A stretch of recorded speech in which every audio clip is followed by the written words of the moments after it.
Hey everyone, it's Kevin Cox from youacting.com. Hope you're doing well. So in today's lesson, I want to share with you a really powerful principle that will open up a lot of spontaneous doors in your acting and bring in a lot of very organic behavior into your acting. And it's something it's a very simple principle, but it's one that a lot of actors actually struggle with. So now here's what the principle is. This is just owning and allowing your truth, to allow yourself to really express it. Very simple. Now, what do I mean by that? This is like the biggest takeaway I ever took from my acting teacher that I had when I was in Los Angeles was, in what he talked about was that the truth is what's happening in you. So when you're in a scene or you're working on a character or whatever, a lot of actors, they do not express what's really happening in them. They have this contrived idea of what the character is, what this scene is about, how I have to say this line,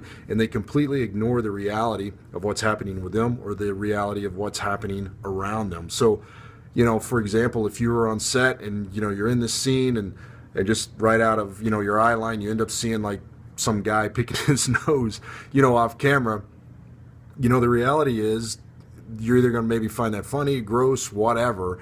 But if you bring that into your work, allow that to express that into your scene, so much more organic and authentic behavior is going to come out of you, and much more interesting behavior. Because true life, true reality is always going to be more interesting than some contrived, made up behavior that you think is really interesting. Okay, so allow yourself to express what is happening in you. So now a lot of actors will say, well, what if it's not right, for the scene, or it could be wrong for this character? You don't know until you do it.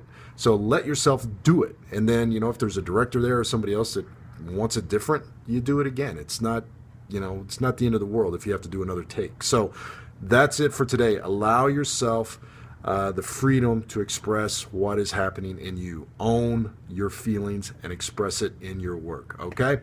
So if you find this helpful, leave a message down below, or if you'd like to get more detailed lessons, hop over to youacting.com and you can get more specific training and information over there. So thanks a lot. I'm Kevin Cox from youacting.com. Talk to you soon.